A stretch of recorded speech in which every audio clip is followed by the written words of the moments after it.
Hello, wonderful listener. You found the old historian, your cozy corner for history that helps you sleep. Tonight's story takes us to one of history's darkest chapters, where we'll explore not just one life, but several, the men who surrounded Adolf Hitler and made his terrible vision possible.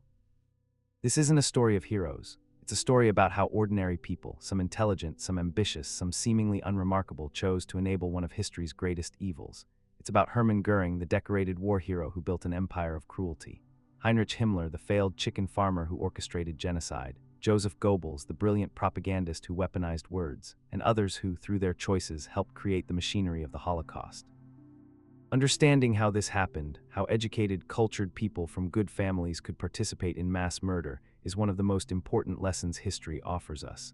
These weren't monsters from birth. They were human beings who made choices, step by step, that led them down a path of unimaginable horror. This is a complete journey through their lives, told gently but honestly, perfect for contemplating as you drift off to sleep. We'll explore how they rose to power, how they competed with each other, and ultimately how they fell. Now, before we begin, I'd really love your help growing this channel. If you're finding value in these thoughtful historical explorations, a simple like makes a huge difference. It helps other curious minds find us too. And if you have a moment, drop a comment telling me what historical period or figure you'd most like to learn about next. I read every single one, and your thoughts genuinely shape what we create. Subscribing means you'll never miss another calming story, and honestly, it would mean the world to me. Alright, let's get comfortable in whatever cozy spot you found for tonight. Let's begin this journey into history's shadows, where we'll discover how evil isn't born, it's made, one choice at a time. Long before the names Göring, Himmler, and Goebbels would be spoken with horror, before these men would orchestrate the deaths of millions, there were just young people growing up in the aftermath of catastrophe. Nobody watching these boys in the early 1900s could have imagined what was coming. Nobody could have predicted that these ordinary beginnings would lead to such extraordinary darkness. The world they were born into was already changing, already unstable. Germany, once proud and powerful, was about to face the greatest humiliation in its modern history. The world that made them. Picture Europe in the early 20th century. A continent that had known relative peace for decades, now teetering on the edge of a catastrophe nobody fully understood was coming. In cities across Germany, life continued with a certain confidence. There were universities and opera houses, scientific progress and cultural achievement. Germany was a land of thinkers and composers, engineers and philosophers. The German Empire, unified only in 1871, was young but powerful. It had the strongest economy on the continent, a military that inspired fear and respect, colonies in Africa and the Pacific, a sense of itself as destined for greatness. Germans looked around at their achievements with pride. The railroads crisscrossing the country, the universities producing groundbreaking research, the factories churning out steel and machinery, the orderly, efficient society they had built. Berlin glittered with electric lights and modern buildings. The broad avenues were lined with impressive architecture. Government ministries, museums, theaters, department stores. Hamburg's port bustled with trade from around the world, its docks crowded with ships from every nation. Munich cultivated its reputation as a city of art and culture, its beer halls and concert venues drawing visitors from across Europe. This was the Belle Epoque, the beautiful era, when Europeans believed progress was inevitable and lasting peace was finally within reach. German society was highly stratified, organized into distinct classes that rarely mixed. At the top were the aristocrats, the old nobility with their hereditary titles and estates. They still dominated the military officer corps and much of government, looking down on the rising middle class as crude and materialistic. The middle class itself was divided into layers: university-educated professionals at the top, then successful merchants and business owners, then minor clerks and shopkeepers. Each level was intensely conscious of its status, careful to maintain distinctions from those below and aspire to those above. Below the middle class came the vast working class: factory workers, miners, agricultural laborers, domestic servants. Their lives were hard, their hours long, their children often going hungry. They lived in cramped tenements, worked in dangerous conditions, had little political power despite nominally having the right to vote. This was a society that valued order, hierarchy, obedience to authority. Children were raised with strict discipline. Teachers in schools demanded respect and punished disobedience harshly. Military service was compulsory for young men, instilling values of duty and obedience that stayed with them for life. Germans took pride in being efficient, punctual, thorough, doing things properly, following rules, maintaining standards. But beneath this civilized surface, old tensions simmered like water about to boil. Nationalism was rising across Europe. People increasingly identified not as citizens of multinational empires, but as members of distinct nations. Germans, Slavs, Italians, Poles, each group claiming the right to self-determination and territorial expansion. These competing nationalisms would eventually clash with catastrophic results. The question of what it meant to be German, who counted as German, who could never be truly German no matter how long their family had lived in German lands. These questions were being asked with increasing urgency and increasingly ominous answers. Anti-Semitism was also growing, particularly in Germany and Austria-Hungary. Jews had been emancipated in the 19th century, given legal equality, allowed to enter professions and society previously closed to them. No longer forced to live in ghettos, no longer restricted to certain occupations, Jews had quickly made their mark on German society. They became doctors, lawyers, professors, journalists, bankers, merchants. They contributed disproportionately to German cultural and scientific achievement. But this very success created a backlash. As Jews succeeded in business, academia, and the arts, resentful Gentiles blamed them for various social problems. Jews were accused of being cosmopolitan rather than patriotic, of caring more about profit than nation, of controlling banks and newspapers to manipulate society for their own benefit. None of this was true, but the stereotypes were widely believed. Pseudoscientific racial theories provided intellectual justification for prejudice. Writers like Houston Stewart Chamberlain, an Englishman who made Germany his home, published thick volumes claiming that history was a struggle between superior Aryan races and inferior Semitic ones.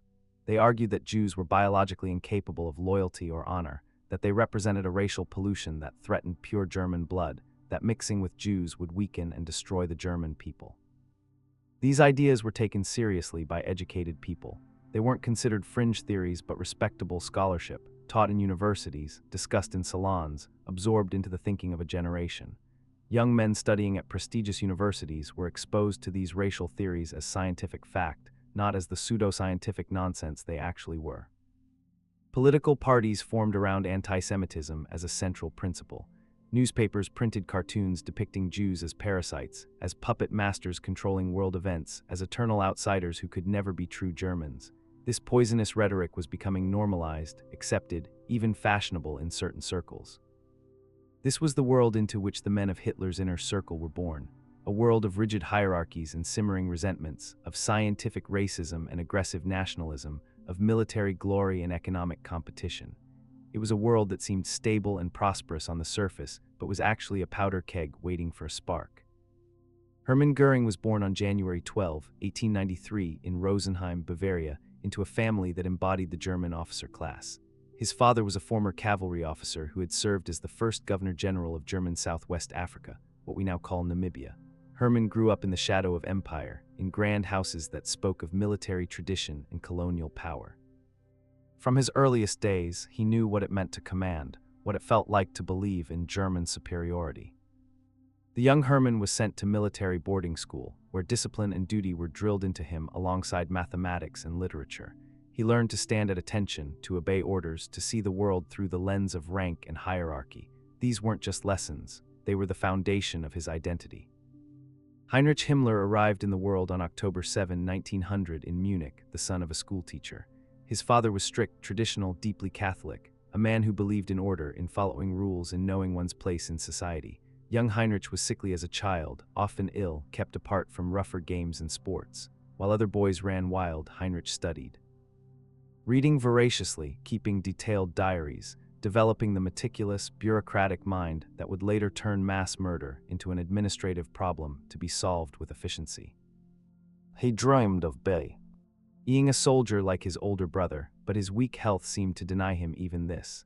There was something in Heinrich that hungered for recognition, for respect, for the chance to prove he was more than a frail bookworm. Joseph Goebbels was born on October 29, 1897 in Reit, a small industrial town in the Rhineland. His family wasn't wealthy. His father was a factory accountant, his mother a blacksmith's daughter. They were working-class Catholics struggling to provide for their children. Joseph was brilliant from the start. His teachers recognized it immediately. His mind was sharp, quick, able to absorb knowledge and manipulate ideas with ease. But he was also marked by suffering. A childhood illness left him with a deformed foot and a pronounced limp. In a society that valued physical perfection, that worshipped military bearing and athletic prowess, Joseph walked through life literally limping. The pain of being different, of being mocked, of being physically inferior while intellectually superior. This created wounds that never healed, resentments that would fester into something dark and dangerous. Martin Bormann entered the world on June 17, 1900 in Halberstadt, the son of a postal worker turned estate manager. His was perhaps the most ordinary of these beginnings. No military glory, no academic brilliance, nothing to suggest the future that awaited him. He was an indifferent student, leaving school early to work on a farm. While others in this story were reading philosophy or learning military tactics, Martin was learning different lessons. How to work hard, how to survive, how to be patient and watch for opportunities. Albert Speer was born on March 19, 1905 in Mannheim into comfortable bourgeois privilege. His father and grandfather were both architects, successful men who had built beautiful buildings and prosperous lives. The Speer family had money, culture, education, everything that middle-class German society valued. Young Albert grew up in spacious homes, was sent to good schools, learned to appreciate art and architecture from his earliest years. He seemed destined for a normal, successful life, designing buildings, raising a family, contributing to society in quiet, constructive ways. Nothing suggested he would become complicit in slave labor and mass murder.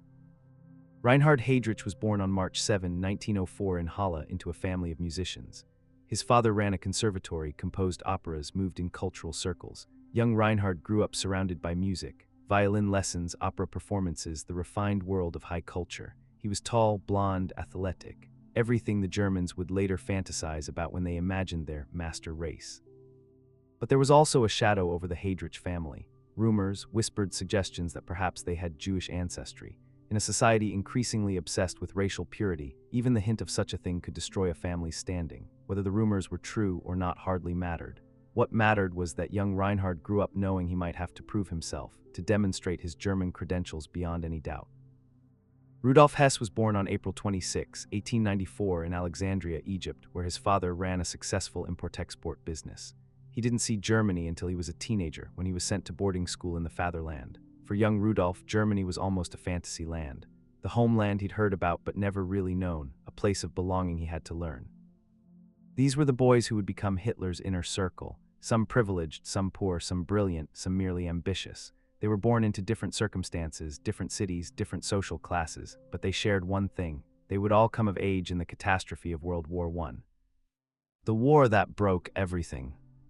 In August 1914, when the Great War erupted across Europe, these young men responded with the enthusiasm of their generation. This was supposed to be an adventure, a chance for glory, for proving manhood, for demonstrating loyalty to the fatherland. The German people believed their army was invincible, that victory would come within months, that Christmas would see them celebrating in Paris.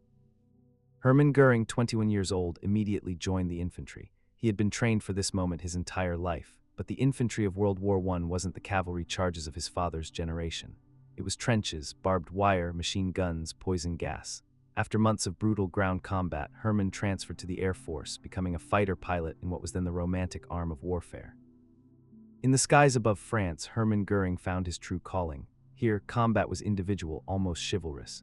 He shot down enemy planes, earned medals, rose through the ranks. When the famous flying ace Manfred von Richthofen, the Red Baron, was killed, Göring eventually took command of his squadron. He was daring, fearless, successful. The war gave Hermann everything he craved: recognition, status, the identity of a hero. He had no way of knowing that this glory would end in national humiliation. Heinrich Himmler was still too young when the war began, still in school, still keeping his careful diaries. He watched his older brother go off to fight, desperate to join him, but his health and age kept him back. Finally, in 1917, he managed to join the army, but by then, Germany was already losing. Heinrich underwent officer training, learned military discipline, absorbed the culture of the German army. Then came November 1918. The war ended. Heinrich Himmler never fired a shot in combat. He spent the rest of his life consumed by a sense that he had missed his chance to prove himself, that he needed to demonstrate his worthiness as a German soldier through other means. Joseph Goebbels, with his deformed foot, was declared unfit for military service. While other young men marched off to glory, Joseph stayed behind, reading, studying, earning not medals but academic degrees. He watched from the sidelines as Germany fought and bled, unable to participate, feeling that familiar sting of being excluded by his physical limitations. This exclusion became another grievance added to all the others. another reason to resent, to feel that the world had treated him unfairly. Martin Bormann was young enough that the war ended before he could serve in combat. He joined briefly right at the end, but like Himmler, he never saw real action. This too would become part of his motivation, a need to prove his loyalty and dedication through political fanaticism rather than military service. Albert Speer was just 9 years old when the war began, 13 when it ended. He experienced it as a child, knowing only that food was scarce, that his older brothers went away to fight, that the adults around him grew increasingly worried and grim. Reinhard Heydrich joined the Navy in 1922, after the war had ended. He would spend the next decade in naval service, learning discipline, developing his cold, calculating mind in the structured environment of military life. Rudolf Hess did serve. He fought in the trenches of the Western Front, was wounded twice, then like Göring transferred to the Air Force. He experienced the full horror of that terrible war, the mud, the gas attacks, the senseless slaughter. These experiences shaped him profoundly, gave him a warrior's identity, created in him a devotion to martial values that would define his life. Then came November 11, 1918, the armistice. Germany surrendered. The war that was supposed to bring glory and victory instead ended in defeat and humiliation. Aftermath and betrayal. For the men who would become Hitler's inner circle, the German defeat wasn't just a military loss. It was a psychological catastrophe. Everything they had believed about German strength, about their natural superiority, about their destiny to lead Europe, all of it collapsed. Hermann Göring, returning from war as a decorated hero, found himself in a country that no longer wanted heroes. The German people, exhausted and starving after 4 years of war, wanted peace, wanted food, wanted normalcy. They didn't want to hear about military glory. Göring took off his uniform, his medals suddenly meaning nothing, and tried to return to civilian life. He worked as a commercial pilot in Sweden, felt adrift, without purpose.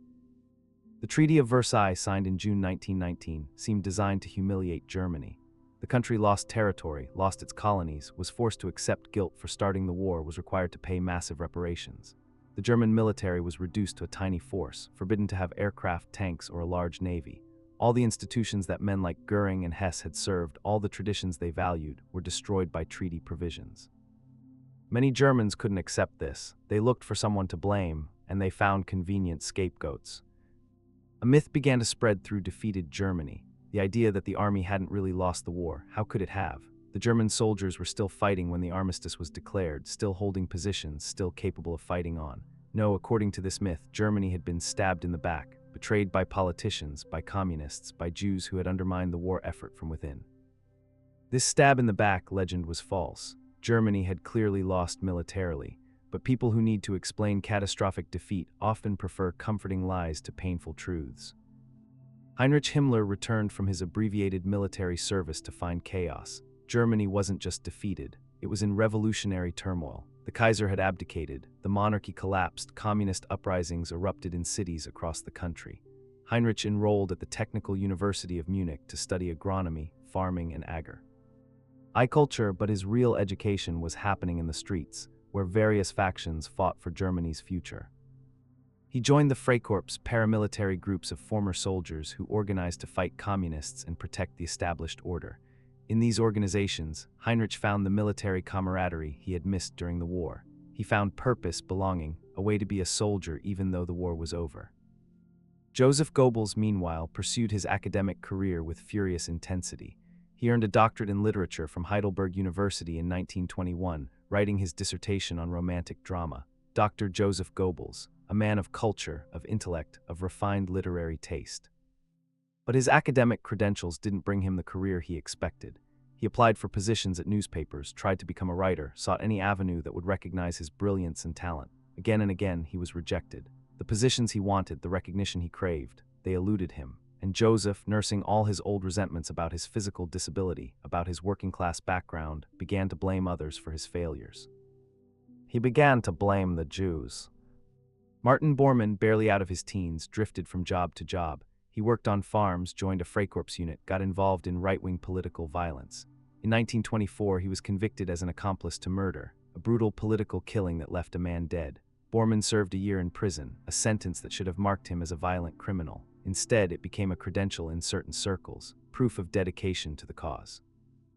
Albert Speer continued his education, following his family tradition into architecture. He studied at prestigious technical universities, absorbed the principles of classical design, learned to draft beautiful buildings. The chaos and violence of post-war Germany happened around him, but didn't yet touch him deeply. He was focused on his career, on becoming a successful architect like his father and grandfather. Reinhard Heydrich, serving in the Navy, maintained his military discipline while Germany descended into political chaos. He was engaged to a woman, planning a normal military career, seemingly destined for a conventional if successful life. Rudolf Hess also studied at university, enrolling at the University of Munich where he studied economics and geography. But his real education came from his professor, Karl Hochhofer, a geographer who taught about Lebensraum, living space. The idea was that Germany, surrounded by enemies and deprived of colonies, needed to expand eastward to gain the territory and resources necessary for the German people to thrive.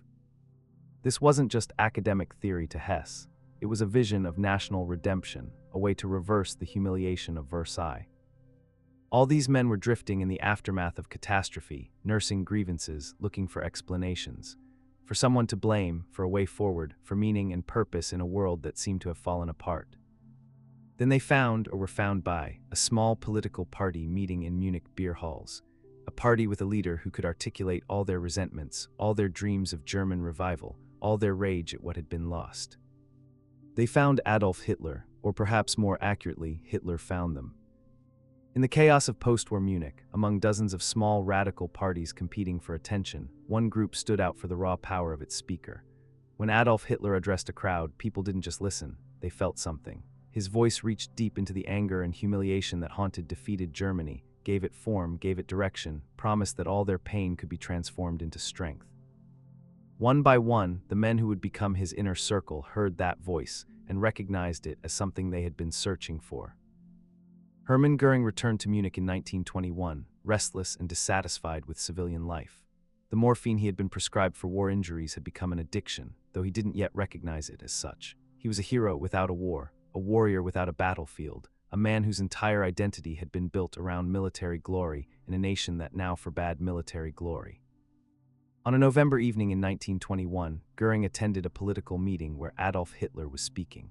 Later, Göring would describe that moment as a revelation. Here was someone who understood, who could articulate everything Göring felt about Germany's humiliation, about the betrayal of the November criminals who had surrendered, about the possibility of national resurrection. After the meeting, Göring approached Hitler. He introduced himself, mentioned his wartime service as a fighter ace and commander of Richthofen's squadron.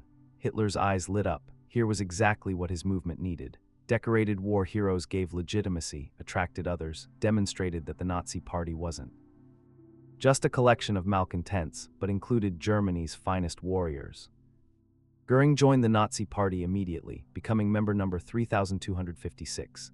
Hitler placed him in command of the SA, the Sturmabteilung or Stormtroopers, the party's paramilitary wing. These were the brown-shirted thugs who fought communists in the streets, who protected Nazi meetings and disrupted opposition rallies. Göring, who had commanded fighter squadrons in the sky, now commanded street fighters on the ground. He took to the role with enthusiasm. The SA gave him back what he had lost: authority, purpose, the chance to lead men in a cause that felt important. In Hitler, Göring found not just a political leader but a friend, someone who understood the warrior's code, who valued loyalty and courage above all else. Hess, the devoted disciple. Rudolf Hess had heard Hitler speak even earlier than Göring. In July 1920, Hess attended a Nazi Party rally and was mesmerized. He joined immediately, becoming one of the party's earliest members. For Hess, Hitler was more than a political leader. He was almost a mystical figure, a man of destiny who would save Germany. Hess threw himself into party work with religious fervor. He helped organize rallies, distributed propaganda, fought in street battles with communists. He attended Hitler's speeches whenever possible, taking notes on the ideas that would later form the core of Nazi ideology. In November 1923, when Hitler attempted his beer hall putsch, his failed coup to seize power in Munich, Hess was right beside him. They marched together through Munich's streets, were fired upon together by police, saw fellow Nazis killed beside them. When Hitler was arrested and charged with treason, Hess fled to Austria. But Hess couldn't stay away. Within months, he returned to Germany and voluntarily surrendered, asking to share Hitler's imprisonment. The two men were sent to Landsberg prison together, where Hess became Hitler's personal secretary and assistant. In the prison's surprisingly comfortable conditions, Hitler had his own room, could receive visitors, even host guests for meals. Hess took dictation as Hitler worked on his book Mein Kampf. Day after day, Hitler paced and spoke, pouring out his vision of history, race, destiny, and German resurrection. Hess wrote it all down, helped edit it, absorbed every word. This wasn't just political work for Hess, it was spiritual devotion. He worshipped Hitler with an intensity that others in the party found embarrassing or even troubling. But Hitler appreciated such absolute loyalty, and Hess rose steadily in the party hierarchy. Himmler the believer. Heinrich Himmler first heard Hitler speak in 1923. By then, Himmler had already been involved in right-wing politics for several years, had participated in the beer hall putsch on its periphery, had absorbed all the conspiracy theories and racial fantasies that circulated through radical nationalist circles. What struck Himmler about Hitler wasn't just the content of his message. Many others said similar things about Jewish conspiracies and German destiny. What impressed Himmler was Hitler's certainty, his absolute conviction that he knew the truth about history and had been chosen to save Germany. Himmler joined the Nazi Party in August 1925, receiving party number 14,303. He was 25 years old, still trying to establish himself in life. His career as a chicken farmer was failing. The farm lost money, the chickens died. Heinrich's meticulous record-keeping couldn't compensate for his lack of practical farming skill. But in the Nazi Party, Himmler's peculiar talents found their proper application. His obsessive attention to detail, his love of bureaucracy, his absolute belief in racial ideology, these qualities made him valuable. He was appointed Deputy Reichsführer SS in 1927, and then Reichsführer SS in 1929, taking command of what was then just Hitler's small personal bodyguard unit. Under Himmler's leadership, the SS would transform into something far more sinister. Goebbels the propagandist. Joseph Goebbels came to the Nazi Party through a different path. In the early 1920s, he was still trying to establish himself as a writer and journalist. He had his doctorate, his obvious intelligence, his way with words, but doors kept closing in his face. He began writing for right-wing publications, attracted to their anti-Semitic rhetoric and their promises to destroy the Weimar Republic. In 1924, he joined the Nazi Party, initially allying himself with Gregor Strasser, who represented the party's more socialist wing, the faction that actually believed in the socialist part of National Socialist. But Goebbels was always pragmatic beneath his ideological fervor. When he recognized that Hitler, not Strasser, was going to lead the party, Goebbels switched sides without hesitation. He made a public show of his conversion, dramatically declaring his loyalty to Hitler and renouncing his previous alliances. Hitler, recognizing Goebbels' talents, appointed him Gauleiter, district leader, of Berlin in 1926. This was arguably the hardest assignment in the party. Berlin was communist territory, hostile to the Nazis, a place where Nazi speakers were shouted down or beaten up. Goebbels was sent there to make the party relevant in Germany's capital. He threw himself into the work with furious energy. He organized rallies, created propaganda newspapers, masterminded publicity stunts, and most importantly, he orchestrated street violence. Goebbels understood that violence itself could be a form of propaganda. Nazi stormtroopers fighting communists in the streets created drama, attracted attention, made the party seem vital and active. He also developed the techniques that would later make him the most effective propagandist of the 20th century. He learned to manipulate emotions, to use simple slogans repeated endlessly, to tell lies so big and bold that people couldn't believe anyone would dare to make them up. In Hitler, Goebbels found not just a leader but an idol. Like Hess, though in a different way, Goebbels worshipped Hitler. But where Hess's devotion was spiritual and mystical, Goebbels was more practical and calculating. He saw Hitler as the vehicle for his own ambitions, the means by which a limping working-class intellectual could rise to power and importance. The others arrive. Martin Bormann joined the party in 1927, emerging from prison after his conviction for political murder. He was exactly the kind of person the Nazi Party attracted. Someone willing to use violence, loyal to the cause, devoid of moral qualms about breaking laws or hurting people. Bormann didn't have Goebbels' brilliance or Hess's devotion or Göring's charisma. What he had was patience, organizational skill, and the ability to make himself indispensable through hard work. He started in minor positions, handling the party's insurance program, managing financial details that others found boring.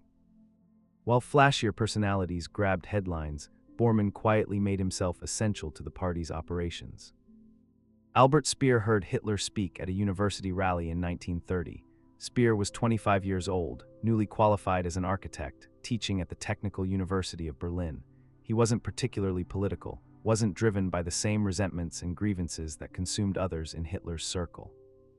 But when he heard Hitler speak, Speer was seduced by something different, by the vision of grand building projects, of reshaping Germany's cities, of creating architectural monuments that would last 1,000 years. Hitler didn't just promise political revolution. He promised an aesthetic revolution, a chance for architects to design buildings on a scale not seen since the pyramids.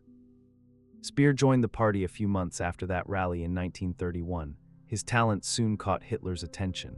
Here was a young architect with skill and vision, someone who could turn the Führer's architectural fantasies into reality.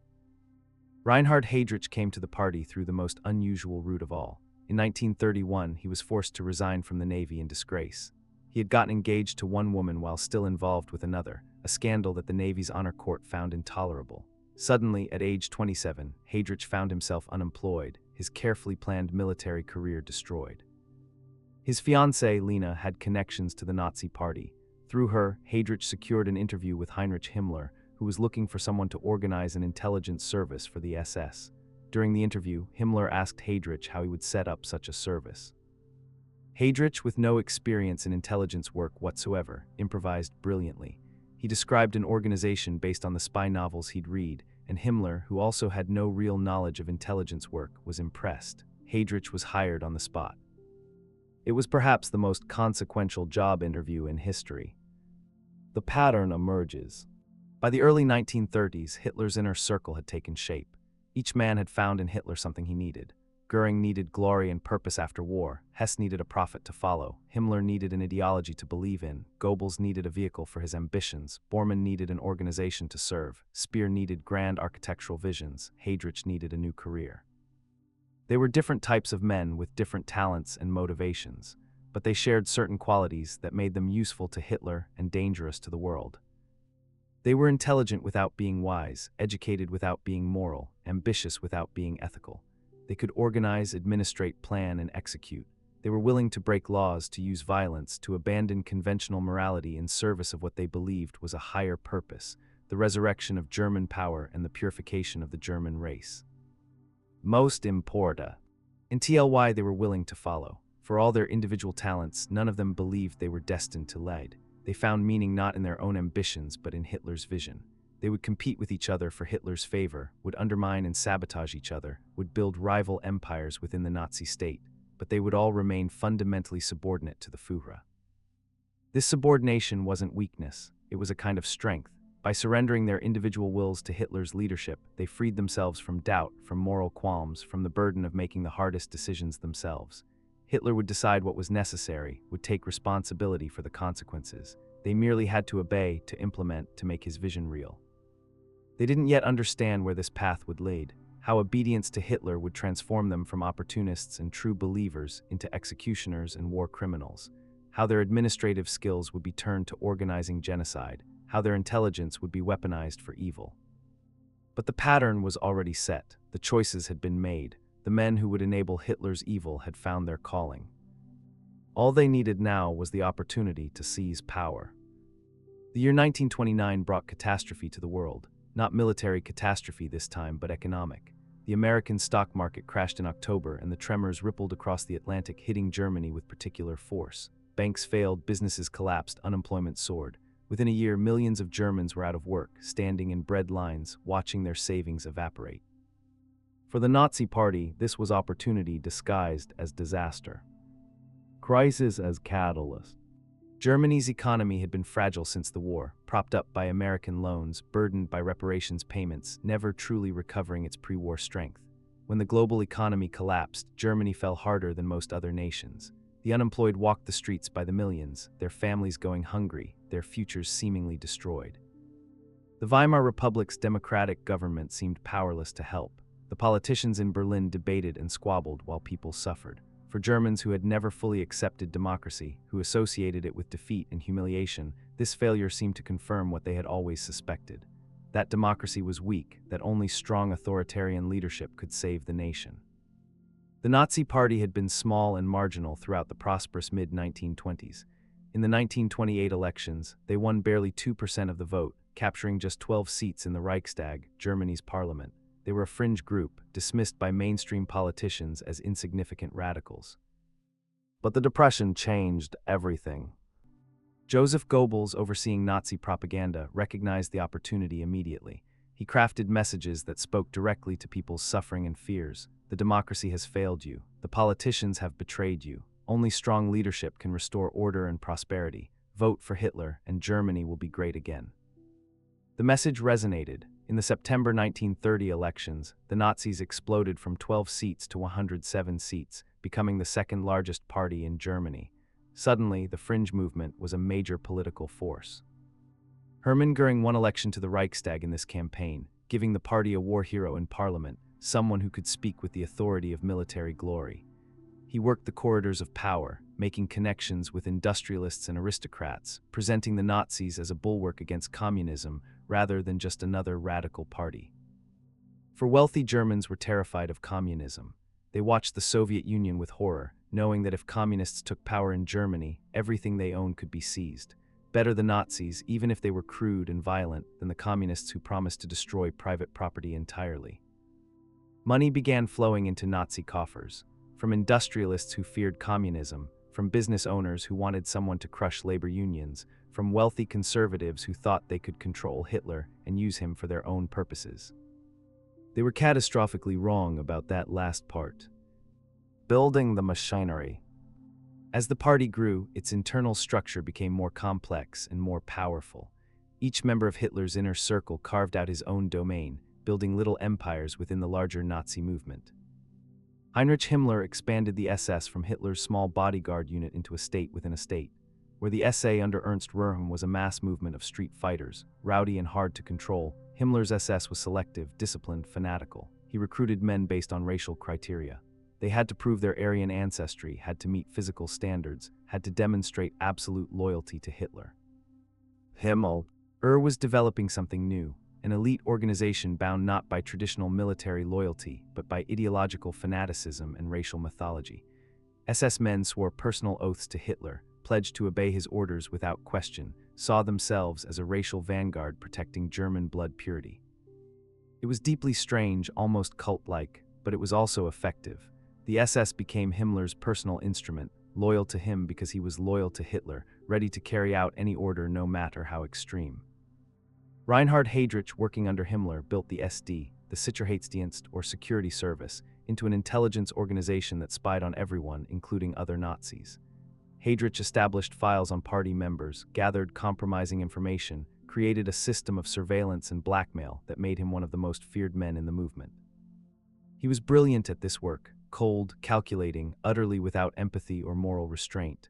Where others might hesitate to dig up dirt on their own comrades, Heydrich did it systematically, understanding that information was power and that power came from knowing everyone's secrets.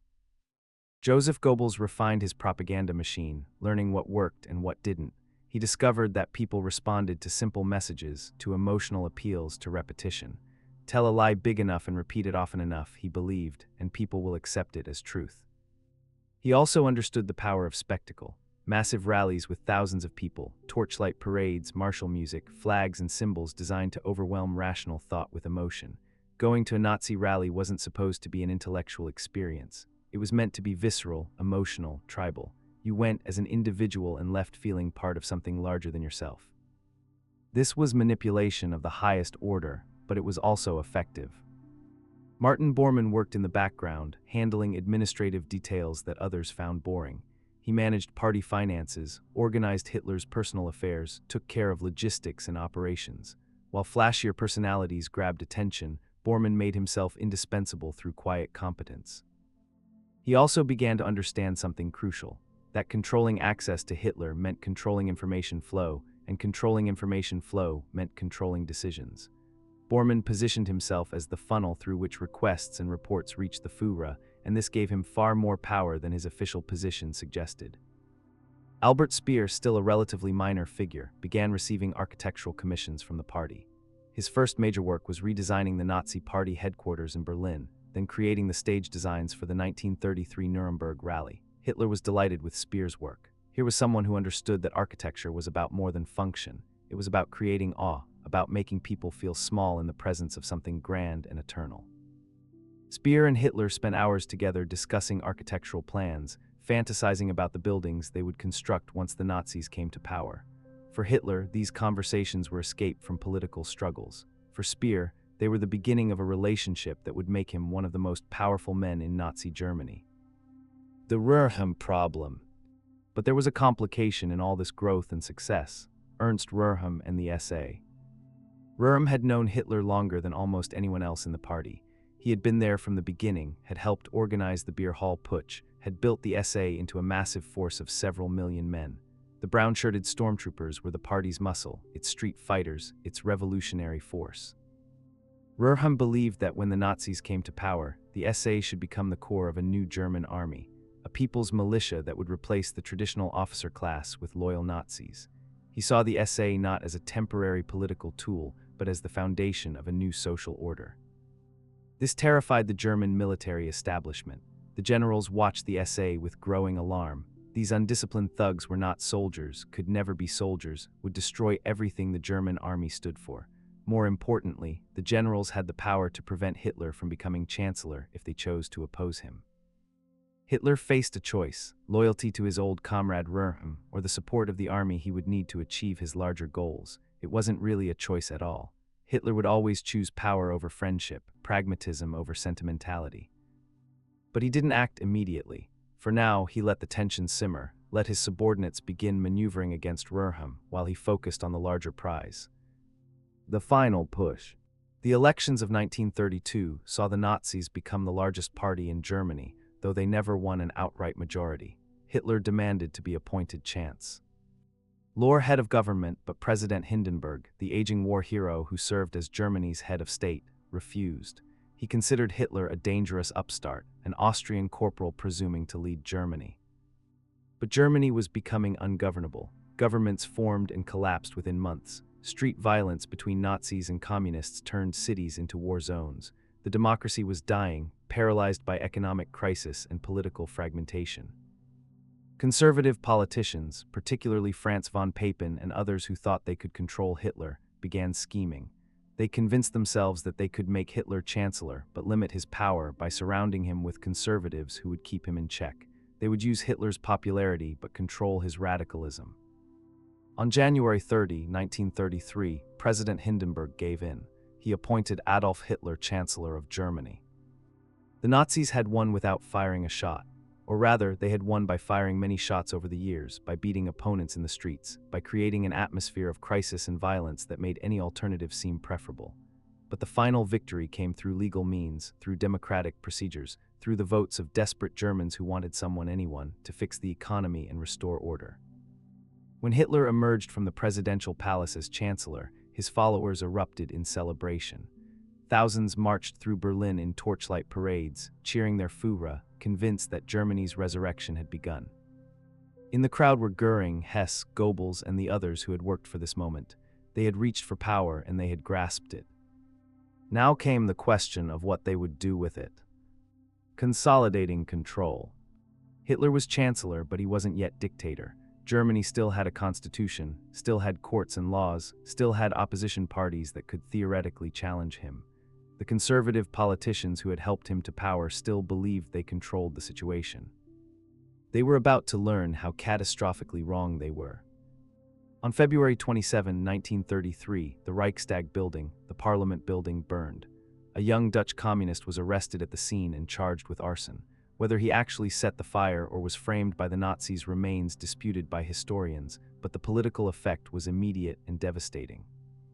Hitler declared a state of emergency. He convinced President Hindenburg to sign decrees suspending civil liberties, allowing arrests without warrants, banning opposition newspapers. Supposedly temporary measures to deal with the communist threat, these decrees would never be lifted.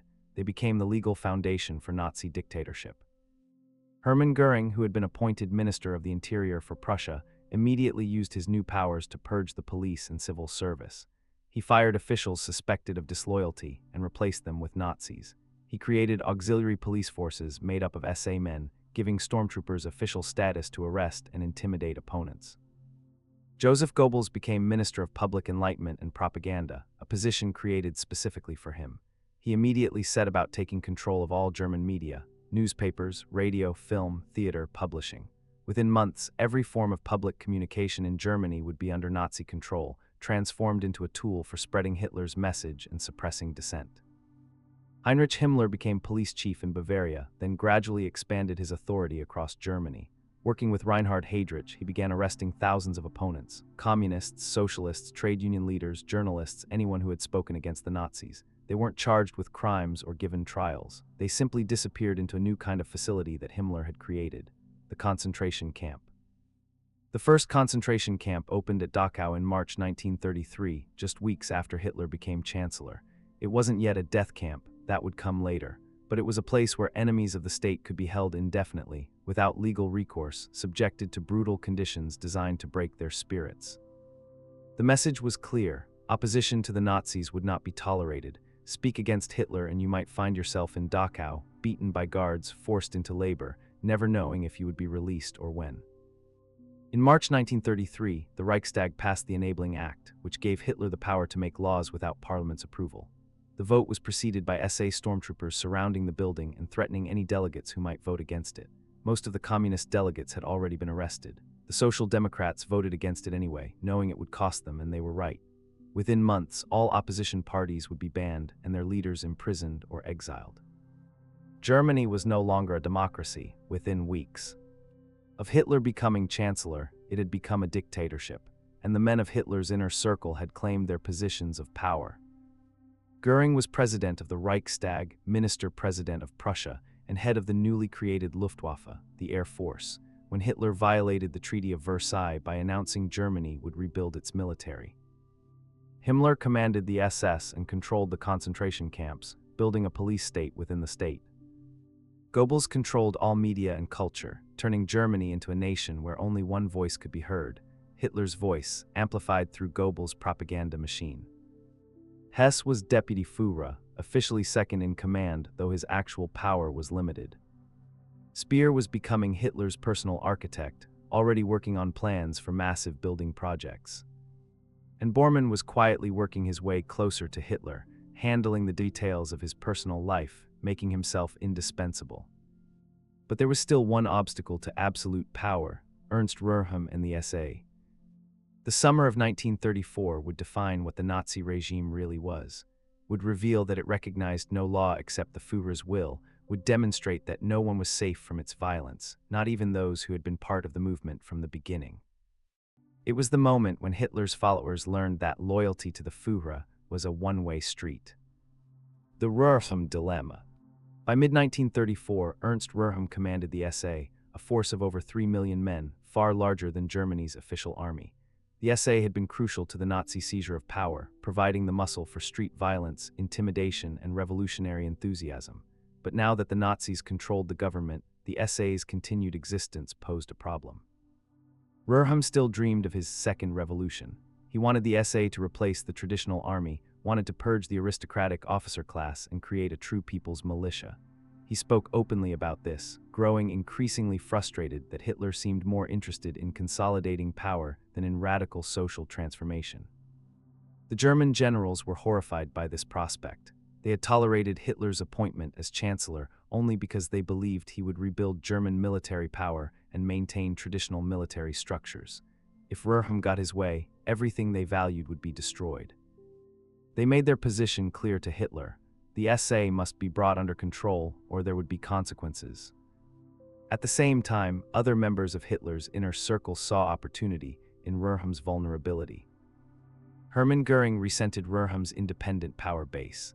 Göring wanted to be Hitler's most important subordinate, but Röhrheim's control over millions of SA men made him impossible to ignore. Heinrich Himmler wanted to elevate his SS above the SA.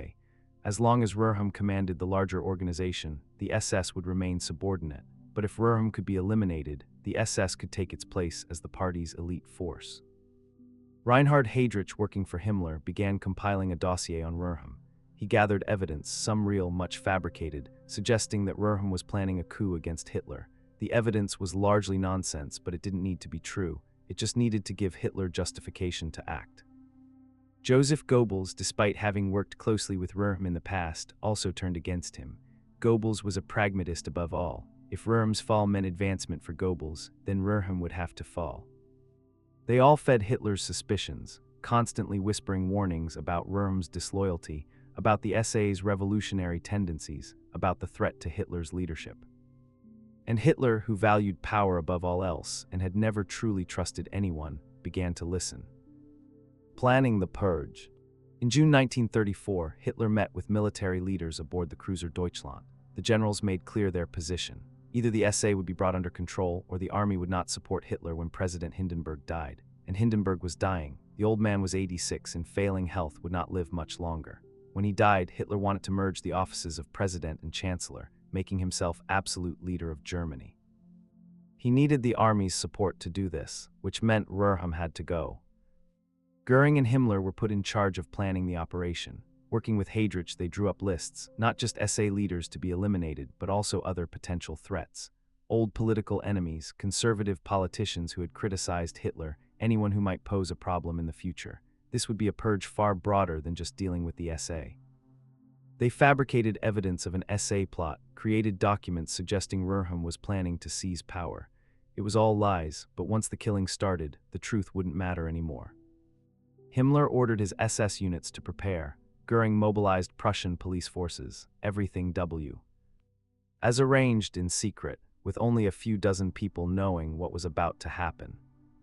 Röhm, completely unaware of the danger, left Berlin for a rest cure at Bad Wiessee, a resort town where he and other SA leaders planned to spend a few days relaxing. He had no idea that he had been marked for death by the man he had helped bring to power.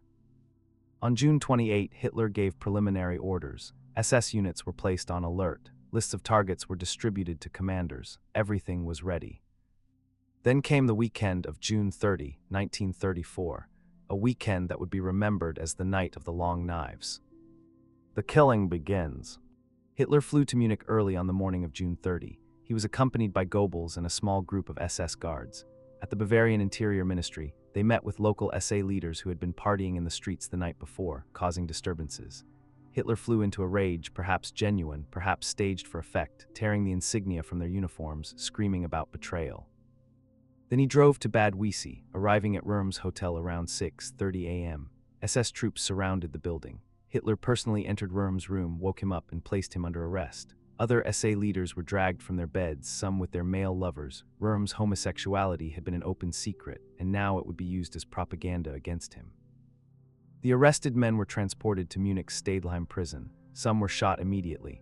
Others were held for a day or two before being executed. Throughout Germany, SS and police units were rounding up others on the lists. SA commanders, old political enemies, critics of the regime. In Berlin, Göring orchestrated the killings there. Execution squads went from house to house, arresting and murdering those marked for death. Gustav von Kahr, who had helped suppress the beer hall putsch back in 1923, was found and killed. Kurt von Schleicher, Hitler's predecessor as Chancellor, was shot along with his wife when they answered their door. Gregor Strasser, once a powerful Nazi who had dared to disagree with Hitler, was arrested and executed. Conservative politician Edgar Jung, who had criticized the regime, was murdered. Even some who were simply in the wrong place at the wrong time were killed. A music critic named Willy Schmid was executed because his name was confused with someone else on the kill list. The violence continued through June 30 and into July 1. In the end, somewhere between 85 and 200 people were killed. The exact number has never been determined and may never be. Many victims were disposed of secretly, their bodies never found. Throughout all of this, Hitler hesitated about Röhm personally. Despite everything, Röhm had been his friend for over a decade. Hitler gave him a chance to commit suicide, sent a pistol to his cell with a single bullet. Röhm refused, reportedly saying, "If I am to be killed, let Adolf do it himself." On July 1, SS officers Theodor Eicke and Michael Lippert entered Röhm's cell and shot him dead. Later, Eicke would become the commandant of Dachau and architect of the concentration camp system. Killing Röhm was his audition for greater horrors to come. Justifying murder. On July 13, Hitler addressed the Reichstag to explain what had happened. He lied shamelessly. Röhm had been planning a coup, he said. The SA leadership had been conspiring with foreign powers to overthrow the government. The executions had been necessary to save Germany from catastrophe. The Reichstag, now completely dominated by Nazis and too terrified to object anyway, passed a law retroactively legalizing the murders. The killings were declared to have been emergency measures necessary for state security. Hitler was praised for his decisiveness in dealing with traitors. The German people, for the most part, accepted this explanation, or if they didn't believe it, they were too afraid to say so. The message was clear. Hitler could kill anyone he wanted, even his oldest comrades, even without trial or legal process, and there would be no consequences. The army generals got what they wanted. The SA was broken as a political force, reduced to a minor organization. In August, President Hindenburg died, and Hitler merged the offices of President and Chancellor, becoming Führer und Reichskanzler, leader and chancellor. The army swore a personal oath of loyalty not to Germany or the Constitution, but to Hitler personally. The Night of the Long Knives taught several lessons to those who were paying attention. First, Hitler valued power and survival above any friendship or loyalty. Röhm had been with him from the beginning, had risked his life for Hitler, had been one of his closest confidants. None of it mattered when Röhm became an obstacle.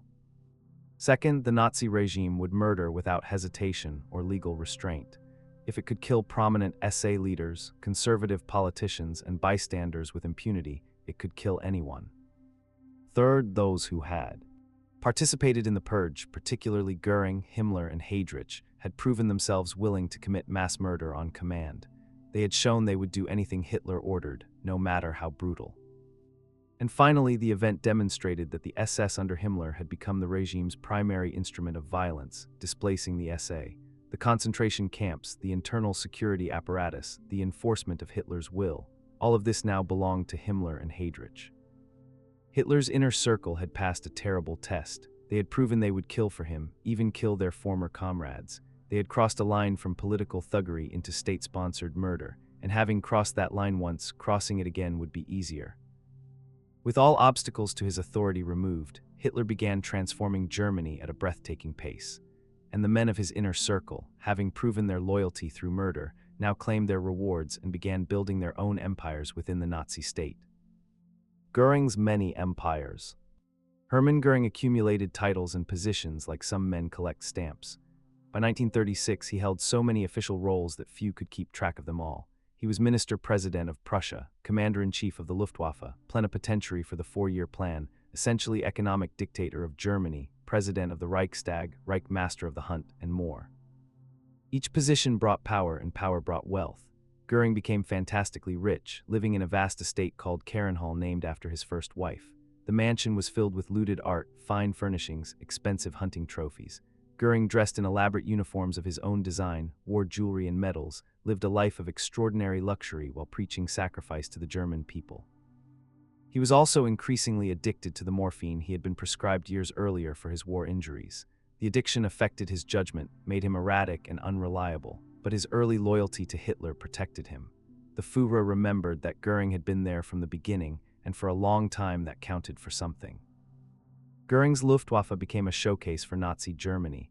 New aircraft factories produced fighters and bombers. Young men enthusiastically joined the Air Force, seeing it as modern and exciting. Göring commissioned new uniforms, established training schools, built the Luftwaffe into what appeared to be a formidable force. But appearance wasn't the same as reality. Göring's management was chaotic and inefficient. He gave contradictory orders, promoted favorites over competent officers, interfered in technical decisions he didn't understand. The Luftwaffe would perform well in the early years of war, but its eventual failure would be substantially Göring's fault. Still, in the 1930s, Göring was at the height of his power and influence.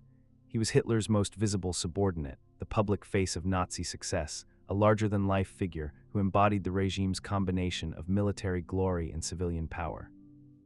Himmler builds his state within the state. While Göring collected positions and wealth, Heinrich Himmler built something far more sinister, a complete apparatus of terror and control that would eventually surpass the official German government in reach and power. The SS grew from a bodyguard unit into a massive organization with tentacles everywhere. Himmler carefully selected members based on racial criteria, insisting on proof of Aryan ancestry going back generations. He created a mystique around the SS, with its black uniforms, its death's head insignia, its oath of personal loyalty to Hitler. But the SS wasn't just about mystique and racial purity. Under Himmler and Heydrich, it became the enforcement arm of the Nazi state. In 1936, Himmler was appointed chief of German police, unifying all German police forces under his command. This merged the SS with official law enforcement, giving Himmler control over everything from traffic cops to the Gestapo, the secret state police that investigated and arrested political enemies. Reinhard Heydrich, working under Himmler, organized the police and security services into a rational bureaucratic structure. He created the Reich Main Security Office, the RSHA, which combined the Gestapo, the criminal police, and the SD intelligence service into one organization. This merger gave Heydrich control over Germany's entire internal security apparatus. Together, Himmler and Heydrich built a system of total surveillance and control. They could arrest anyone at any time for any reason. They could interrogate suspects without lawyers present, could torture confessions, could send people to concentration camps without trial. They were accountable to no one except Hitler. The concentration camp system expanded under Himmler's direction. New camps opened across Germany: Sachsenhausen, Buchenwald, eventually dozens of camps were Paulet. Eichel prisoners, homosexuals, Jehovah's Witnesses, Roma, and anyone else deemed undesirable were imprisoned. The camps were brutal places where inmates were worked to exhaustion, beaten by guards, subjected to medical experiments. But they weren't yet death camps in 1930s. That would come later during the war. For now, they were punishment camps, designed to break the spirits of Hitler's enemies and terrorize the population into obedience. Himmler also pursued his bizarre racial fantasies. He created the Lebensborn program, which encouraged SS men to father children with racially pure women, even outside of marriage. He established the Ahnenerbe, a pseudoscientific research organization that searched for evidence of ancient Aryan civilizations. He became increasingly absorbed in mysticism, paganism, and occult theories about blood and soil. Hitler found much of this ridiculous, but Himmler was loyal and effective, so the Führer tolerated his strange beliefs. And beneath the mysticism, Himmler was building real power. By the late 1930s, the SS was a state within the state, answerable only to Hitler, capable of operating above and outside normal law. Goebbels' total propaganda. Joseph Goebbels achieved something unprecedented in human history: total control over a nation's culture and information. As Reich Minister of Public Enlightenment and Propaganda, Goebbels had authority over all newspapers, all radio stations, all film production, all theater, all music, all art, all literature. Nothing could be published, broadcast, performed, or exhibited without approval from his ministry. He used this power systematically and brilliantly. Newspapers that criticized the Nazis were shut down or taken over. Editors who didn't toe the party line were fired and replaced with loyal Nazis. Within a year of Hitler taking power, every newspaper in Germany printed essentially the same stories, expressed the same views, praised the Führer in the same terms. Radio became an even more powerful tool. Goebbels commissioned the production of cheap people's receivers, simple radio sets that could be manufactured inexpensively and sold to every German family. By 1939, over 70% of German households owned radios, giving Goebbels direct access to tens of millions of ears. He filled the airwaves with Nazi propaganda. Speeches by Hitler and other leaders, martial music, news programs that presented the regime's version of events as objective truth. Germans heard the same messages repeated constantly. The Führer is always right, Germany is growing stronger, Jews are the enemy, Germans are the master race. Film was Goebbels' special passion. He understood that entertainment could be more effective than overt propaganda. He worked closely with filmmakers, approving scripts, suggesting changes, sometimes writing propaganda messages into seemingly innocent movies. He also commissioned explicitly propagandistic films like Triumph of the Will, Leni Riefenstahl's documentary of the 1934 Nuremberg Rally, which presented the Nazi movement as a mass spectacle of power and unity. Goebbels banned books by Jewish authors, by political opponents, by anyone who didn't conform to Nazi ideology. In May 1933, Nazi students held public book burnings in cities across Germany, throwing tens of thousands of volumes into bonfires while crowds cheered. Works by Freud, Einstein, Marx, and countless others went up in flames. Goebbels attended the Berlin book burning and gave a speech celebrating the destruction of un-German literature. Culture had to serve the state, Goebbels believed. Art was not for individual expression but for advancing Nazi ideology. Artists, writers, and musicians either conformed or found themselves unable to work. Many fled Germany. Those who stayed had to join Nazi-controlled professional organizations and submit their work for approval. Goebbels also organized the massive rallies that became central to Nazi political theater. The Nuremberg rallies, held annually, brought hundreds of thousands of party members together for days of speeches, parades, and spectacle. Albert Speer designed the staging, massive banners, searchlights creating cathedrals of light, precise choreography of marching formations. These rallies created a sense of belonging to something vast and powerful, overwhelmed rational thought with pure emotion. In private, Goebbels was cynical about much of his own propaganda. His diaries reveal a man who understood he was manipulating people, who saw propaganda as a tool rather than truth. But he also believed absolutely in Hitler and in the Nazi mission. For Goebbels, the lies were justified by the larger truth of German supremacy and Jewish treachery. His personal life was a mess. He had married Magda Quandt, a wealthy woman who had been attracted to the Nazi movement. They had 6 children together, all given names starting with H in honor of Hitler. But Goebbels was a serial adulterer, constantly having NG affairs with actresses and other women. Hitler tolerated this because Goebbels was too valuable to discipline. By the late 1930s, Goebbels had achieved his goal. Germany had become a nation where only one voice could be heard, where all information was filtered through Nazi ideology, where truth itself was whatever the regime declared it to be.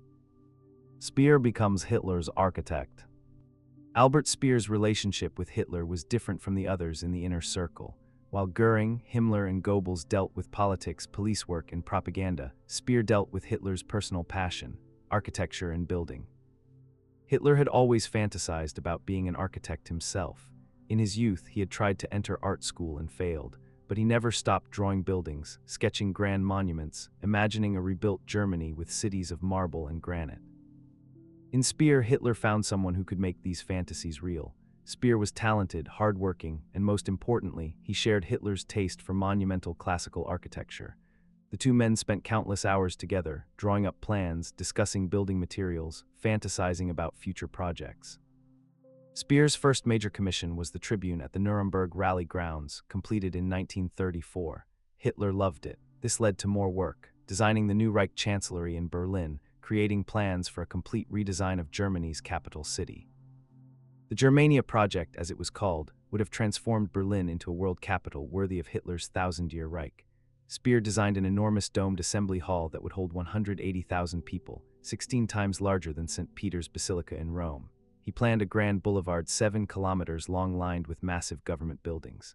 There would be triumphal arches, monuments, fountains, all on a scale never before attempted. Most of this was never built. The war would intervene, but the planning alone gave Speer enormous power and prestige.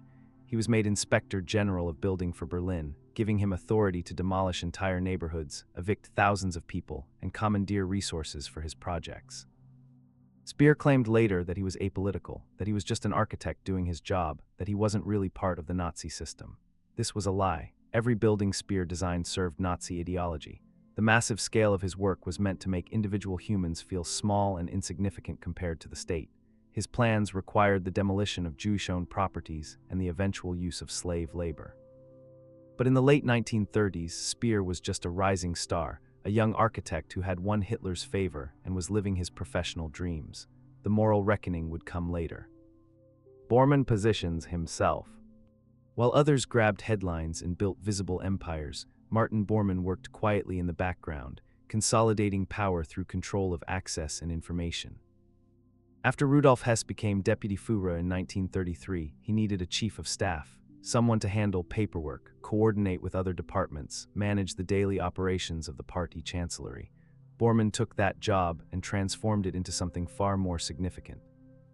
He made himself indispensable by working harder than anyone else, by paying attention to details others ignored, by being available whenever Hitler needed something handled. If Hitler wanted a house remodeled, Bormann arranged it. If Hitler needed money for a project, Bormann found it. If Hitler wanted someone investigated, Bormann made sure it happened. Bormann also developed the Adolf Hitler Endowment Fund, collecting voluntary donations from German industrialists and businesses. These donations went into a fund controlled by Bormann, which he then distributed as gifts to Nazi leaders. This gave him enormous leverage. He controlled the flow of money, knew who was getting what, could reward loyalty and punish disloyalty. He was brutal, ruthless, and completely devoted to Hitler. Unlike Göring's hedonism or Goebbels' cynicism, Bormann was a true believer. He thought Hitler was right about everything, that National Socialism was the answer to all Germany's problems, that the elimination of Jews and other undesirables was not just necessary but righteous. In 1941, when Rudolf Hess made his bizarre flight to Scotland, trying to negotiate peace with Britain without Hitler's approval, Bormann immediately stepped into his shoes. He became head of the party chancellery, giving him control over all party appointments, all party communications, all party operations. Most importantly, he controlled access to Hitler. If you wanted to see the Führer, you had to go through Bormann. If you wanted to send Hitler a report, it went through Bormann first. If you needed a decision from Hitler, Bormann could delay, modify, or block your request. This made Bormann perhaps the most powerful man in Nazi Germany. After Hitler himself, not because he had a title or commanded troops, but because he controlled information and access. Even Göring and Himmler had to deal with Bormann to get to Hitler. The absence Heydrich in the shadows. While these men built their empires, Reinhard Heydrich continued his work in the shadows. As chief of the Reich Main Security Office, Heydrich controlled the Gestapo, the SD, and the criminal police. This gave him a complete picture of everything happening in Germany: who was loyal, who was secretly opposed, who was wavering in their support. He maintained files on everyone of importance, gathered compromising information, knew everyone's secrets. Heydrich was brilliant, ruthless, and terrifying. His subordinates feared him, his rivals hated him, and Hitler valued him as the perfect instrument for tasks that required absolute ruthlessness without moral qualms. He was also contemptuous of almost everyone around him. He thought Göring was a buffoon, Goebbels a dwarf, mocking his short stature and limp, Himmler his ostensible superior as weak and obsessed with nonsense. Heydrich believed he was smarter than all of them, more capable, more deserving of power. But for now, he worked under Himmler, content to build his security apparatus and wait for opportunities. His time would come. The pattern of power. By the late 1930s, the pattern of Hitler's inner circle had established itself. They were not a unified team working together. They were rivals, constantly competing for Hitler's favor, building separate empires within the Nazi state, undermining each other whenever possible. Göring and Himmler hated each other. Goebbels despised Göring. Bormann schemed against everyone. Heydrich held all of them in contempt. But they were united in their devotion to Hitler and their commitment to Nazi ideology. Whatever their personal animosities, they all believed in German racial supremacy, in the need to eliminate Jewish influence, in the righteousness of their cause. They were also completely unrestrained by law or morality. They had learned during the Night of the Long Knives that Hitler would sanction murder when necessary. They had learned that there were no legal limits to what they could do. They had learned that power in Nazi Germany meant the freedom to do anything. Germany was prosperous again. Unemployment had fallen, the economy was growing. People who had been desperate in 1933 now had jobs and hope. Most Germans didn't know about the concentration camps, didn't know about the brutality behind the scenes, didn't understand the moral catastrophe that was building.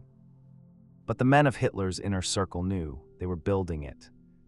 The year 1939 brought war to Europe, and with war came opportunities for Hitler's lieutenants to display the full extent of their brutality.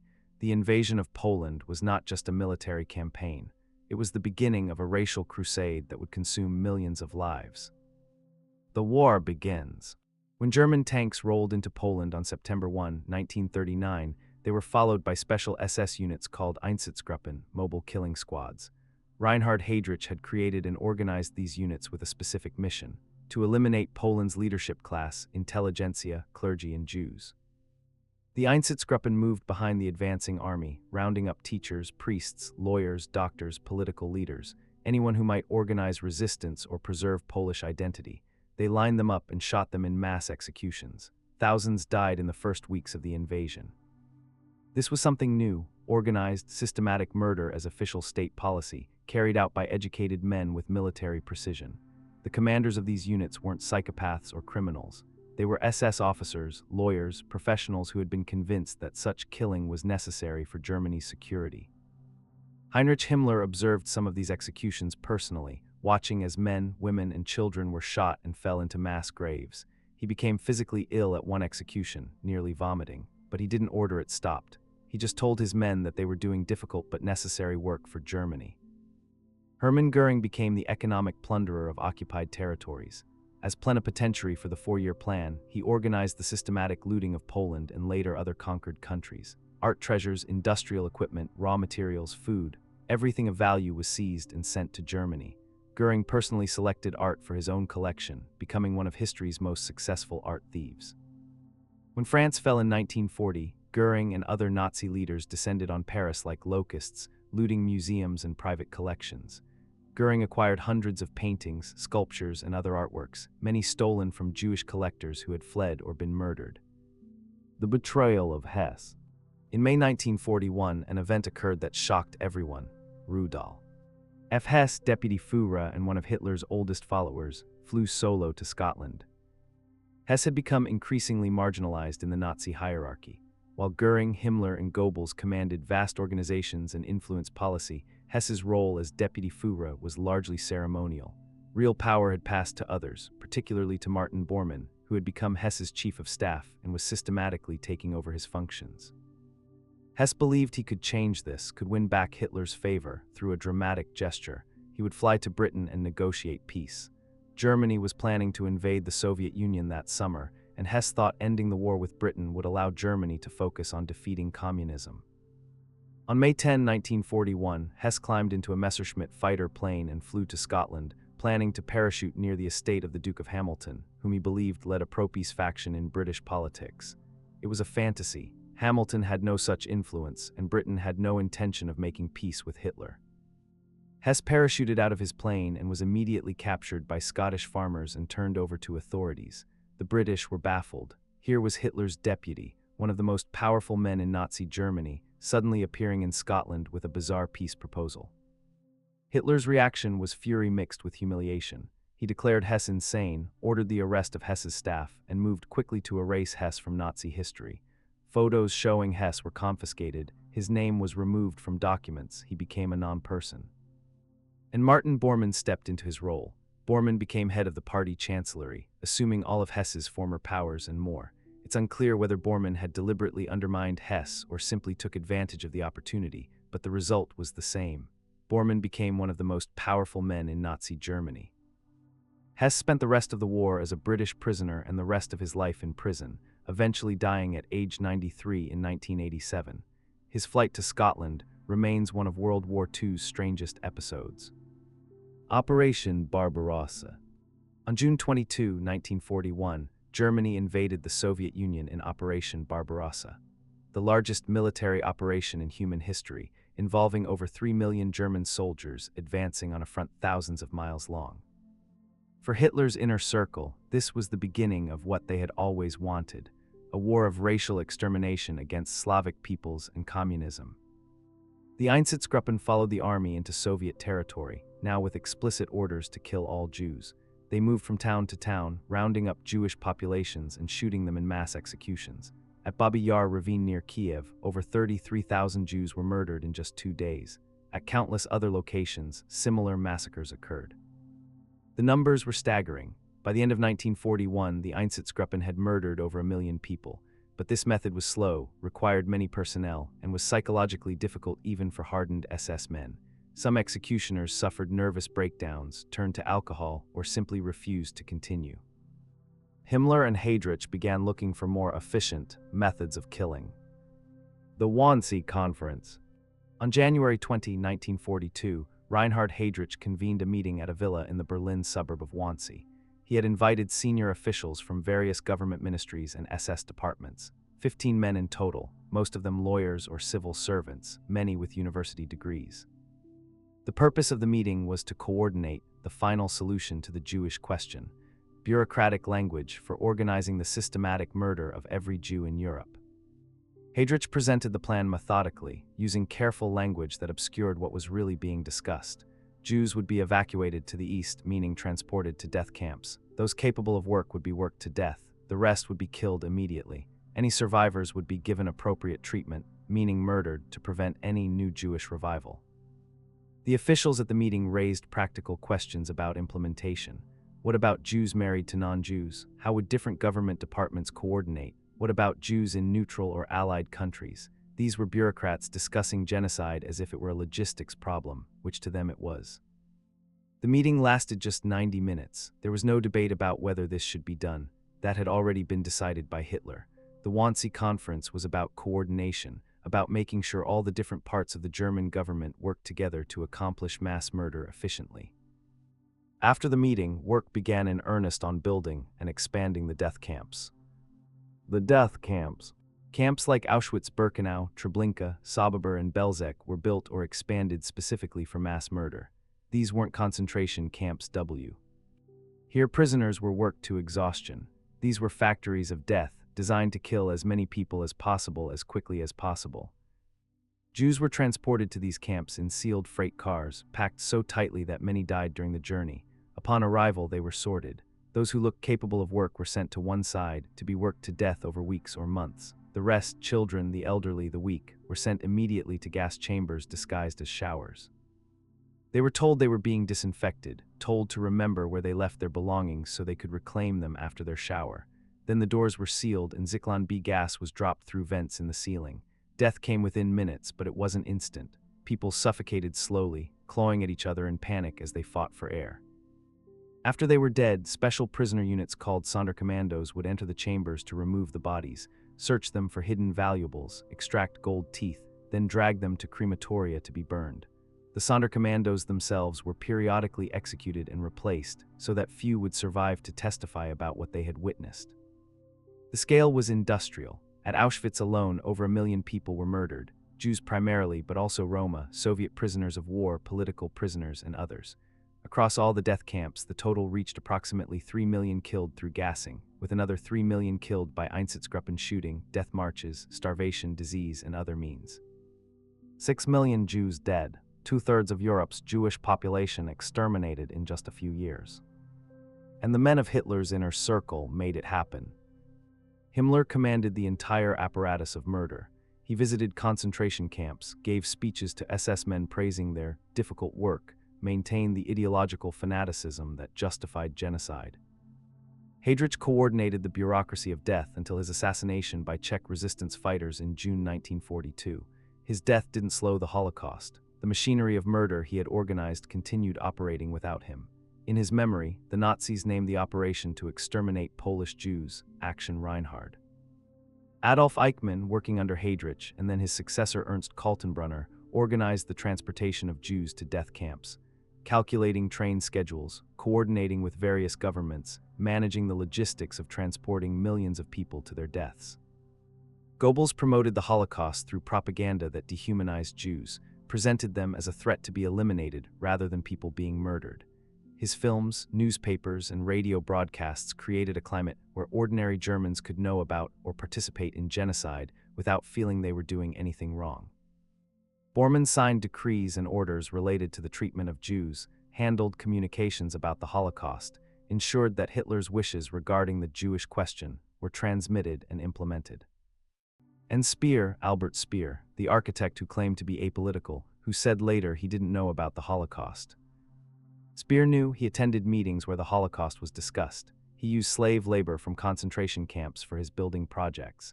He was present at a conference where Himmler explicitly discussed the extermination of Jews. Later, after the war, evidence would emerge proving Speer knew and approved of using concentration camp labor, of working people to death, of participating in the system of murder. But Speer was the best liar among them, and his lies about his ignorance would serve him well at the war's end. Total war. By 1942, Germany was fighting a war on multiple fronts and starting to lose. The Soviet Union had survived the initial German onslaught and was beginning to push back. The United States had entered the war after Pearl Harbor. British bombers were attacking German cities. The tide was turning. Hitler promoted Speer to Minister of Armaments and War Production in 1942, after the previous minister, Fritz Todt, died in a plane crash. Speer threw himself into the work with characteristic efficiency, streamlining production, eliminating inefficiencies, dramatically increasing output of weapons and ammunition. But to achieve this, he expanded the use of slave labor to unprecedented levels. Millions of people from occupied territories and concentration camps were forced to work in German factories, mines, and construction projects. They were worked until they dropped, given minimal food, beaten if they slowed down. When they died from exhaustion or disease, they were replaced by fresh slaves. Speer made the German war economy more efficient by turning it into a vast system of slavery and death. He was very good at it.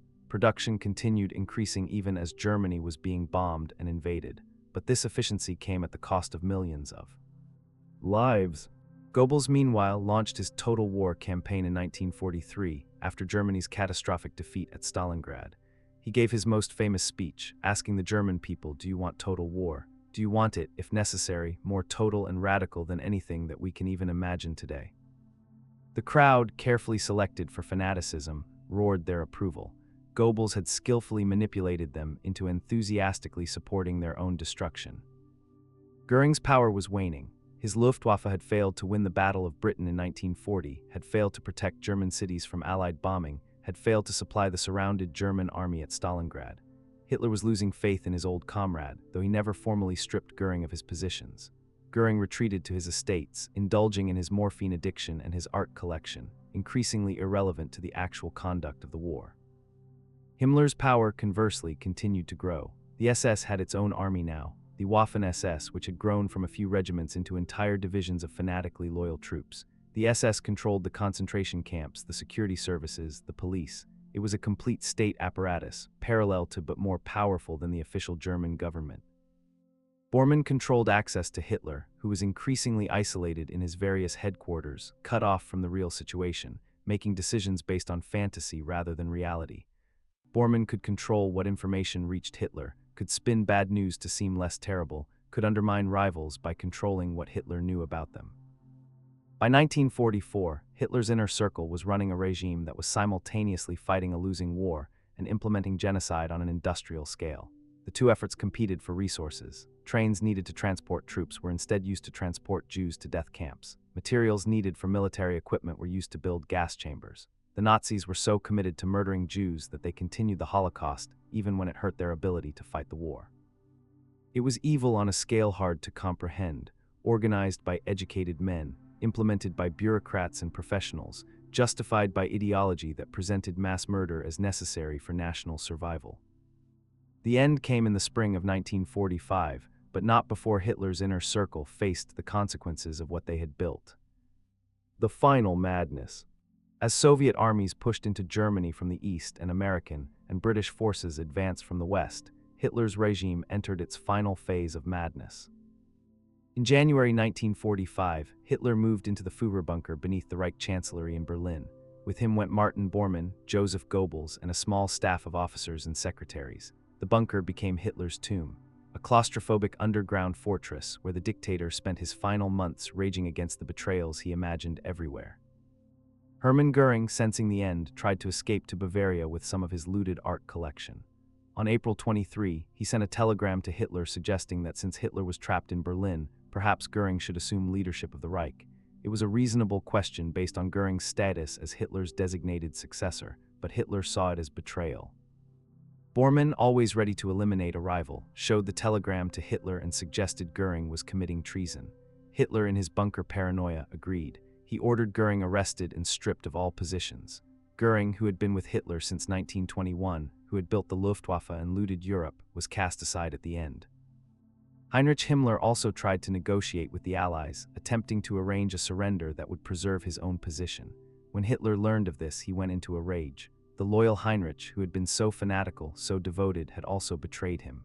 Himmler, too, was ordered arrested, though he managed to evade capture temporarily. Only Goebbels and Bormann remained truly loyal to the end.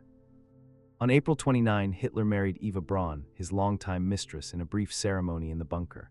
Goebbels and Bormann served as witnesses.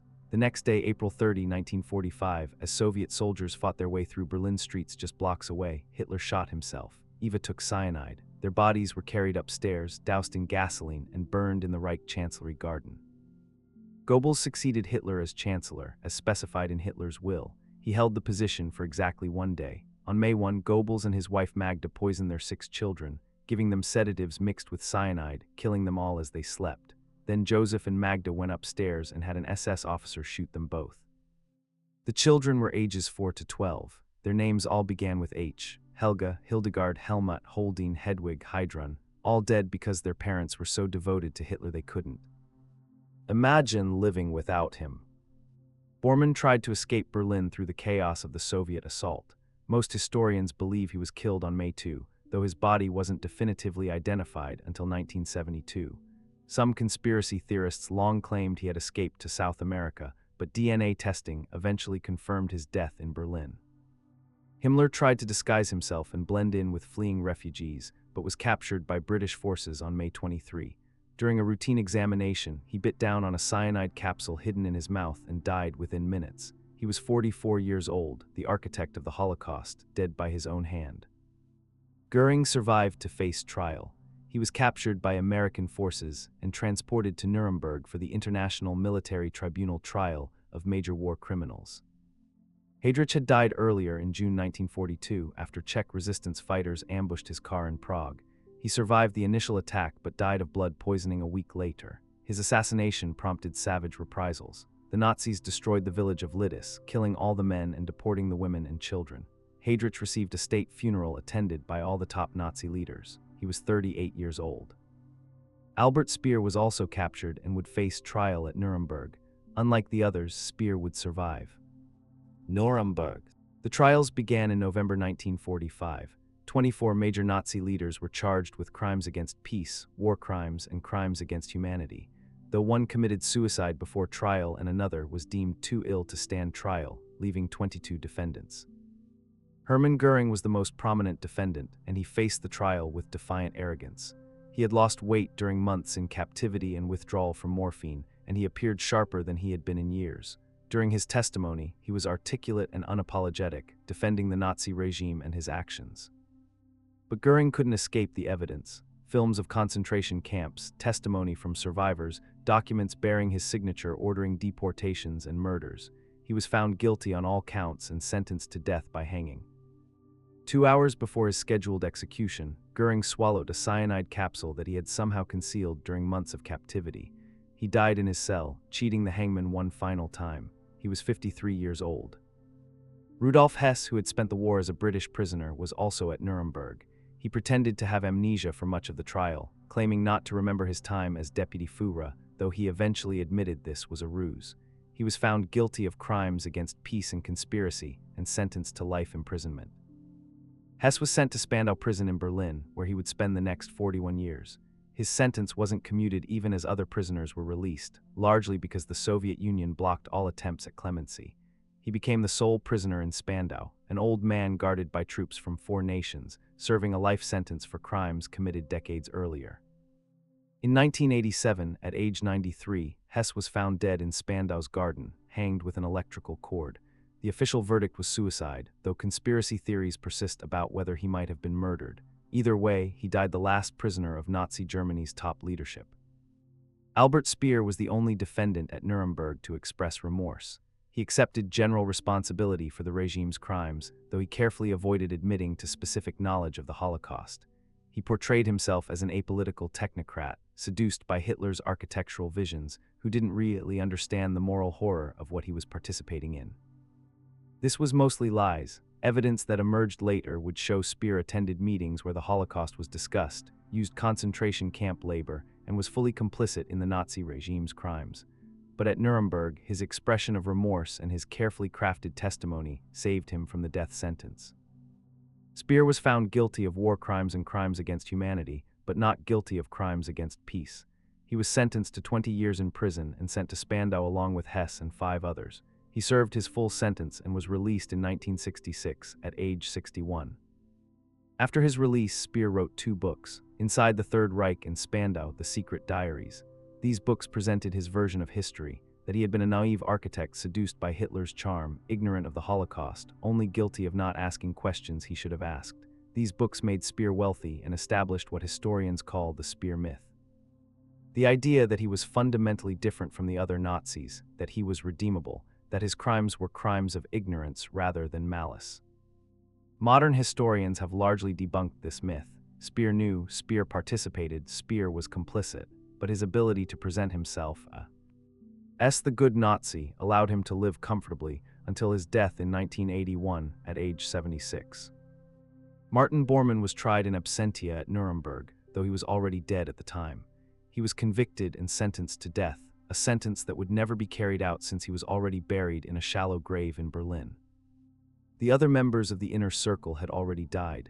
Goebbels by his own hand in Hitler's bunker, Heydrich assassinated in Prague, Himmler by cyanide after capture. Understanding what happened. In the decades since, historians and psychologists and ordinary people have tried to understand how the Holocaust happened, how educated, civilized Germans could participate in or tolerate the systematic murder of millions of people. How could ordinary people become mass murderers? There's no single answer, but we can see patterns in the men of Hitler's inner circle. They were willing to subordinate their individual judgment to a leader they believed in absolutely. Once they accepted Hitler as infallible, they could rationalize anything he ordered as necessary and right. They embraced an ideology that divided humanity into superior and inferior races, into those who deserved to live and those who deserved to die. Once you accept such an ideology, genocide becomes logical rather than monstrous. They operated within systems and bureaucracies that distributed responsibility, allowing each person to say they were just following orders, just doing their small part, not responsible for the final outcome. Eichmann arranged train schedules, others guarded camps, others built gas chambers. Each could tell themselves they weren't actually killing anyone. They benefited personally from the regime, through power, prestige, wealth, or simply the satisfaction of belonging to something they believed was important and destined for greatness. These benefits made it easy to ignore the moral costs. They were afraid of being seen as disloyal, afraid of becoming victims themselves if they objected, afraid of losing their positions and privileges. Fear is a powerful motivator for moral compromise. And perhaps most importantly, they made choices incrementally. They didn't go from ordinary citizens to mass murderers overnight. They made small compromises first, accepted a little propaganda, ignored some injustice, participated in minor violence. Each compromise made the next one easier, until they were so deep in evil that turning back seemed impossible. This is perhaps the most important lesson of Hitler's inner circle, that evil is enabled not by monsters, but by normal people who make bad choices, who follow orders rather than conscience, who prioritize obedience and belonging over moral responsibility. Göring, Himmler, Goebbels, Speer, Heydrich, Bormann, Hess. They were intelligent men, educated men, men from good families with promising futures. They chose to enable Hitler's evil, and their choices led to the deaths of millions and the catastrophic destruction of their own nation. The legacy that haunts us. The Holocaust stands as a unique horror in human history, not because genocide had never happened before it had, but because of its industrial scale, its bureaucratic efficiency, its systematic nature. The Nazis didn't murder 6 million Jews in fits of rage or chaos. They organized it, planned it, implemented it as state policy, documented it in careful records. The camps are preserved now as memorials: Auschwitz, Dachau, Bergen-Belsen, and others.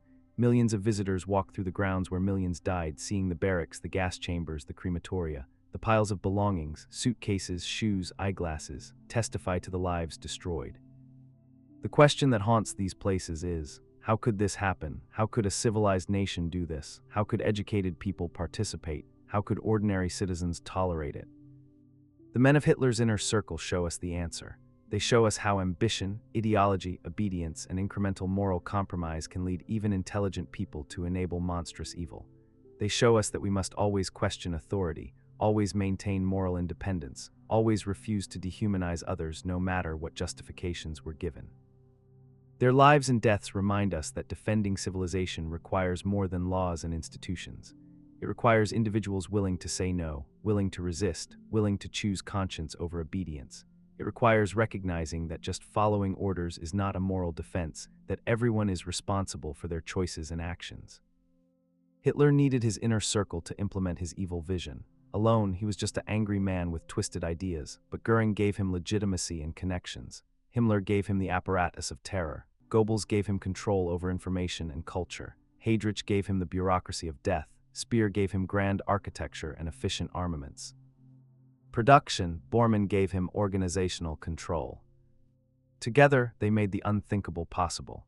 They enabled evil on a scale that still horrifies us nearly 80 years later. Their story is not just about the past. It's a warning about the present and future. It shows us how quickly democratic societies can collapse into dictatorship when citizens prioritize tribal loyalty over justice, when they accept propaganda over truth, when they allow leaders to dehumanize others, when they choose comfort and security over moral responsibility. The question isn't whether such evil could happen again. The question is whether we've learned enough from Hitler's inner circle to prevent it. Outro. And so we come to the end of this dark chapter in human history, the story of Hitler's inner circle, the men who enabled the Holocaust and brought catastrophic war to the world. These weren't supernatural monsters or incomprehensible aliens. They were human beings, some brilliant, some ordinary, all making choices that led them down a path of extraordinary evil. They show us that evil doesn't require monsters. It just requires normal people willing to make terrible choices for what they believe are good reasons. Their lives and deaths carry lessons for every generation, about the dangers of blind obedience, about the importance of moral independence, about how quickly civilized societies can descend into barbarism when citizens abandon their responsibility to think for themselves and refuse unjust commands. Thank you so much for spending this time with me here on The Old Historian. If this story has given you something to think about, I'd be incredibly grateful for a like. It truly helps others discover these important historical explorations. And I'd absolutely love to hear your thoughts in the comments. What historical period or figure do you think we should explore next to understand how ordinary people enable extraordinary evil? Your engagement means everything to this channel and helps us continue creating these thoughtful journeys through history. If you haven't subscribed yet, please consider joining our community of thoughtful history lovers. We have so many more stories waiting to be told, more lessons from the past that speak to our present. As you drift off to sleep tonight, perhaps you'll carry with you the most important lesson from Hitler's inner circle: that each of us has moral agency, that following orders is not an excuse for participating in evil, that we must always choose conscience over obedience, humanity over ideology. The men in this story made their choices. May we have the wisdom and courage to make better ones. Sleep well, dear friend, and may the lessons of history guide us toward a more just and humane future. Until next time, good night from the Old Historian, Blue Heart.